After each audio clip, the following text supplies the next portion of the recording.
Shalom. This Shabbat we read Parashat tetzeh. It is the richest parasha in the entire Torah as far as the number of mitzvot that we have in them. It has 74 mitzvot, the most, about 11% of the 613 mitzvah that we have in the Torah.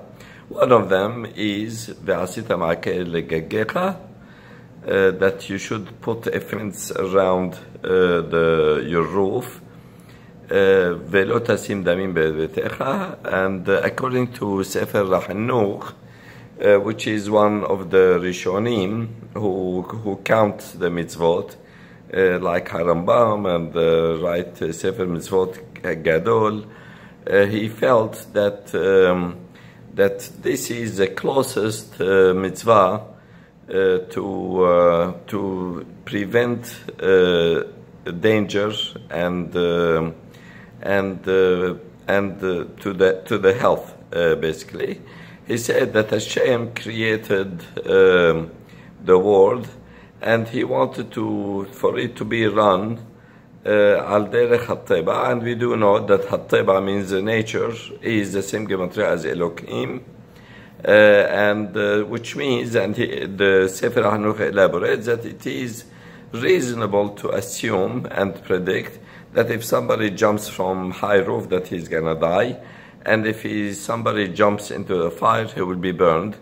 So the Torah is telling us, because it wants our benefit. It said, do not put yourself in danger.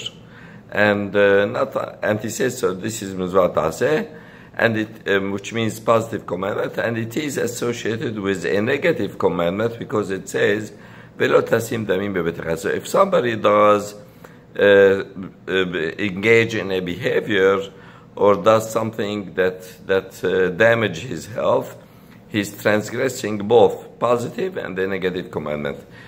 Incidentally, traditionally, we attribute the commandment to preserve the health to vein shmartem od lenafshotechem. However, the context of that statement, which is in Parashat Vayetchanan, is not for physicality, is for spiritual. It says, that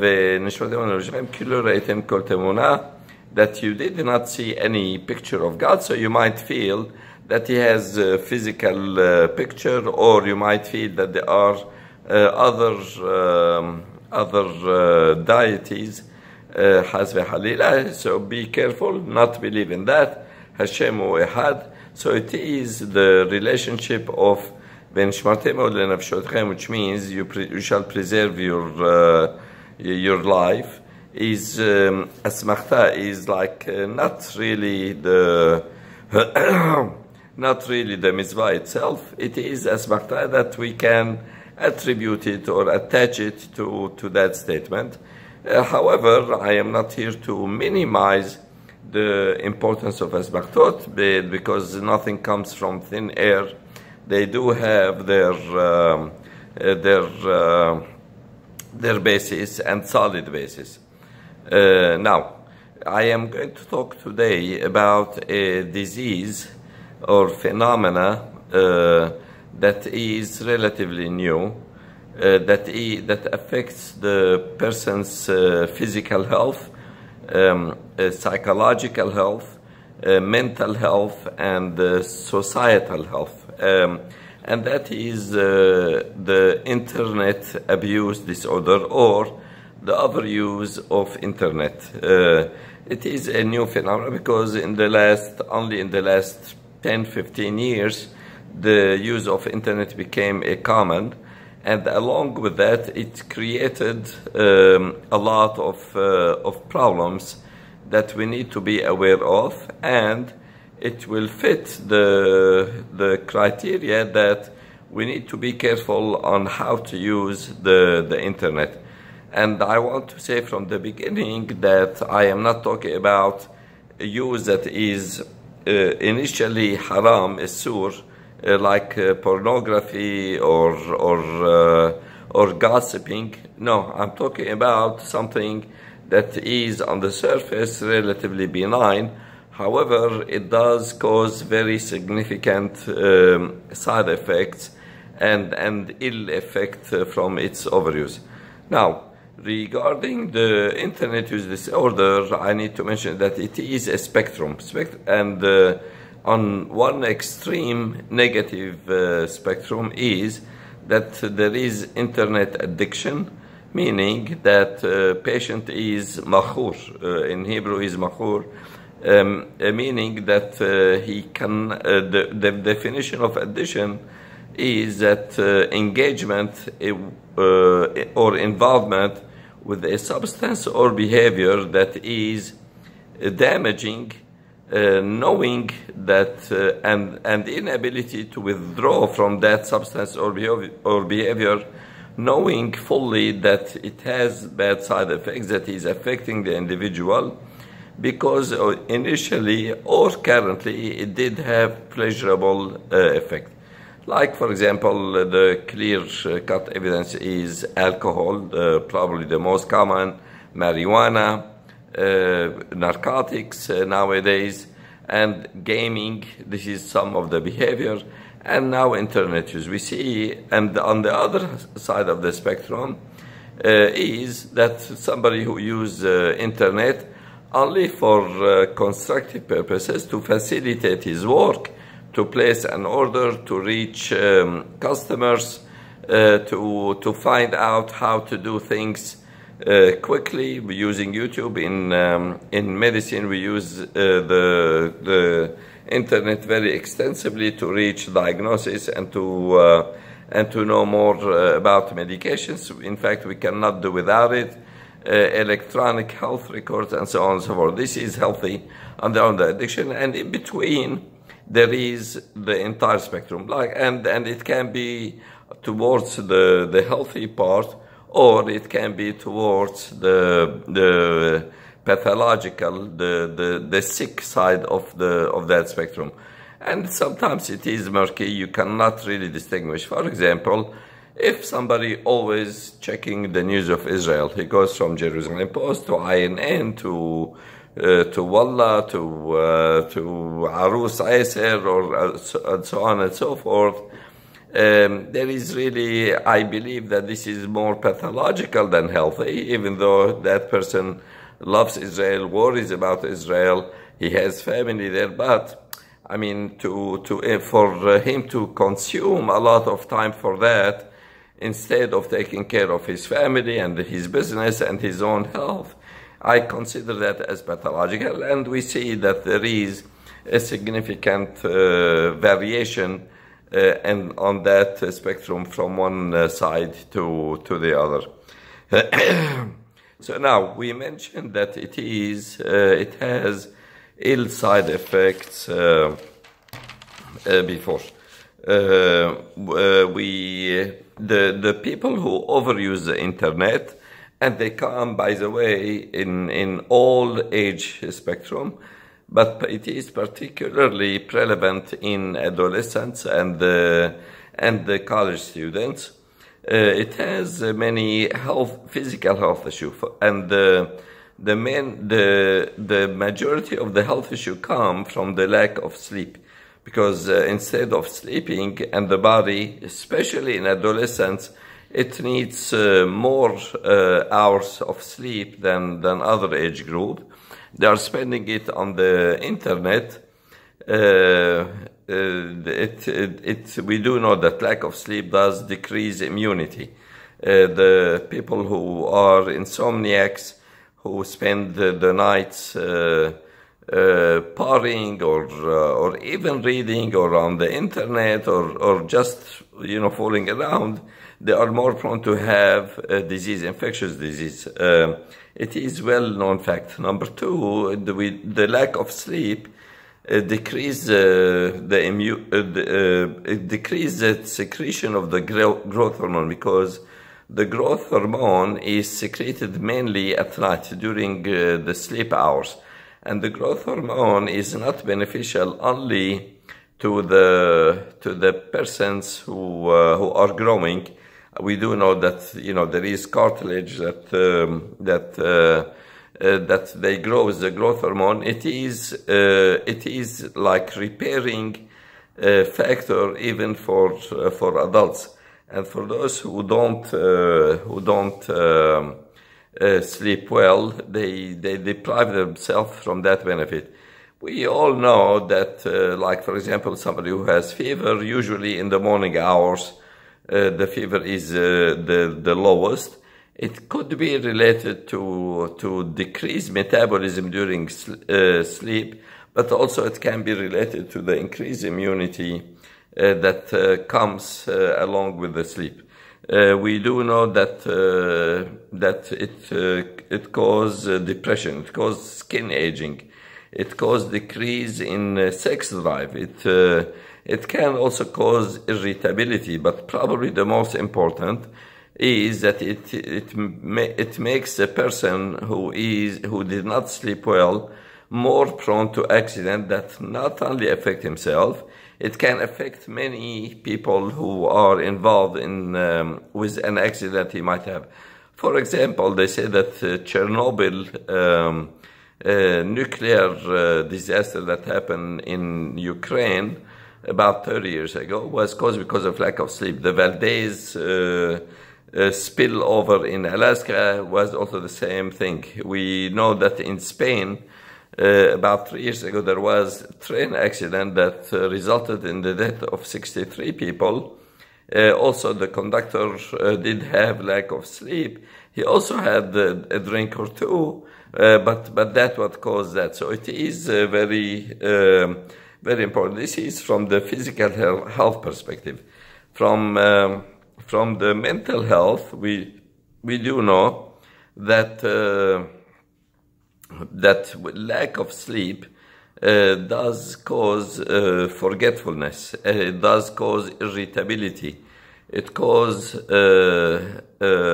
attention deficit, and cognition and understanding and judging will require all these elements. So when somebody does not have reasonable hours of sleep, these functions will be affected in a negative way.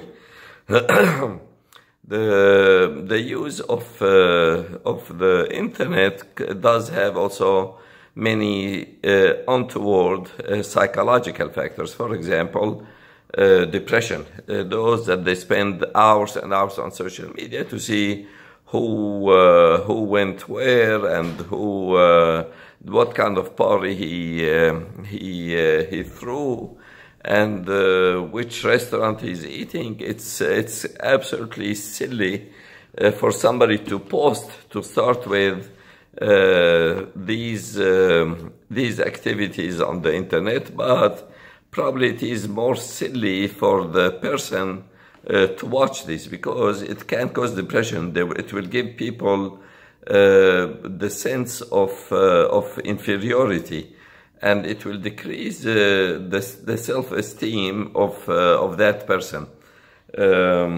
So we and society, we do know that although it is called social media, meaning that it makes people more social and know what is going on with each other.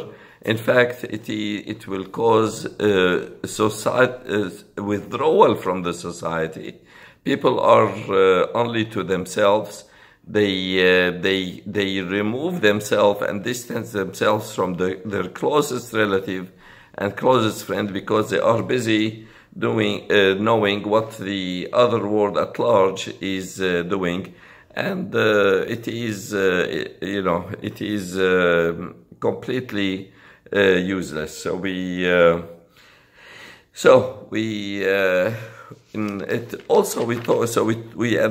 address the physical, the mental, and the psychological issues. It has also spiritual and religious ill effects also, because when people engage in overuse of the internet for non-useful reasons, they are obrim, they are transgressing many commandments. And the first one is بالطول Torah, that they are not able to study Torah, because we do know that it says that somebody should be preoccupied with Torah day and night. When somebody is busy looking at what others in their pictures in Aruba or in Capri and so on and so forth, he's wasting the time instead of learning. The other thing is that we should all appreciate that the most valuable gift that Hashem gave us is the gift of time on earth. He trusted it to us with it, and He expects us to use it to the best of our ability to come closer to Him, to help others, to do loving kindness, instead of that, for somebody to kill the time, that very valuable and precious time that Hashem gave us on nothing, is I believe is avon, is a big, very big sin. The other thing is, it is almost invariably that it will, that especially the social media will cause lashon hara. I remember somebody posted himself sitting in very nice hotel somewhere in Morocco, and somebody commented by saying tetzeh in Arabic, means big deal. And then the person who was in the picture answered him in a not very nice way, that how dare you say that on me? He happened to be a wealthy guy. And so here we can see that the social media is creating rechilut, which is, they say the rabbi, that it is avon that is bigger than avodah zarah, adultery, idolatry, and murder. Worse than all is caused by the internet. The other thing is that major issue is the use of internet during work. When somebody is working, his time belongs to his boss. So for somebody to use the internet not for business use is real stealing. There is no two ways about it. And we do know that our rabbi, especially in the Talmud time, they emphasize that very, very strongly, so much so that we do know that the story of Honi HaMagel, there was a rabbi who, his name is Honi, they call him HaMagel, means that he makes circle, and he says, Hashem, I'm not going to move here until you send rain. And it happened that the rabbi of the generation came to see him when he was working to pray for Hashem for rain, and they told him shalom. He didn't answer them. And then after he finished, they asked him, how come you're not answering? Because he said, even saying shalom means it is distracting me from my work. And you do know that my time belongs to my boss. Also, we do know that there is small version of Birkat Hamazon for the people who work, because even Hashem gave up on that, on Birkat Hamazon, which is Mizvat Aseh min Torah, because of respect of the time of the work. We do know also, and this is very, very important, that if somebody works for another person, he's not allowed to take night job, because the boss expects productivity, expects certain amount of efficiency and productivity, that if the worker spend his night surfing the internet, will not be able to be alert, to have the mental capability, the cognition to take decision and do what is proper for the company. So it is really literally stealing. More importantly, when people are immersed with the internet, they cannot talk to their spouses. In fact, you see both of them, each one with his telephone, check, doing nonsense, looking at what what is on Instagram and Facebook and many other social media, that instead of having relationship, instead of spending time with the children, with each other, we do know this is something that the man has to provide. Doesn't mean only the intimate relationship. Means time, really. The literal meaning of that word is time, that somebody has to spend time with his spouse, and especially the man to the wife. If he's busy with surfing the internet, he's not fulfilling this mitzvah. So from here we can see that it has many dangers. So what to do about it? I believe we are talking about the common internet use or overuse disorder. The addiction is a separate issue. Unfortunately, apparently it's not very common. It ranges from 0.5% to 3% of the population. They do have addiction to the internet. If it is 3%, in the United States, you're talking about close to 5 to 6 million people. It's not insignificant. It's talking about 0.5%. It is, let's say, almost 1 million people. Also, it's not insignificant. So, but the vast majority of us, which is much more common, somebody has to use judgment. If I am reading an article or if I'm doing something and then ad came 20 cars under 20,000, but the man is not in the market to buy a car, and no person in his family that he can give him advice about buying a car. What's the use for that? To spend that time, because now he goes first to Ford, and then from Ford there are other issues like the 15 the most unhealthy foods. He goes to them and he doesn't eat them, and so on and so forth. Somebody has to use his judgment that I'm going to make the internet my slave. I cannot allow myself to be slave to the internet. And if somebody has to take that approach, that if I am spending the next 15 minutes reading this advertisement or what are the best restaurants in Kyoto, Japan, and he has no intention of being there at all, what's the use of that? Instead, Hashem gave us a certain amount that on earth we have to see what can we have better use of time. We need also to understand that the brain has certain capacity. Hafez Hayim always say that instead of having something useful, spiritual, biblical, he said that people, they fill their brain with refesh vatit, mud and dirt.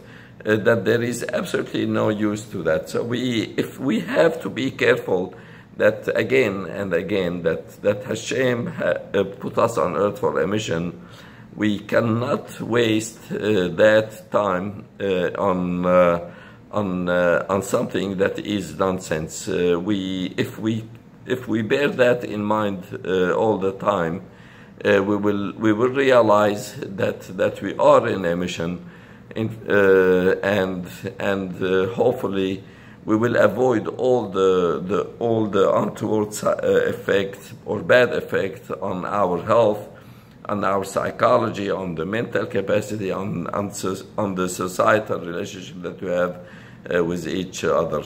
So if we add to that we are doing mizvat ta'aseh and mizvat lo ta'aseh, that we are preserving our health, I believe that it will give us more incentive to respect that and not to waste our time for on nonsense. I hope Hashem will give us the wisdom and the strength to do just that. Shalom.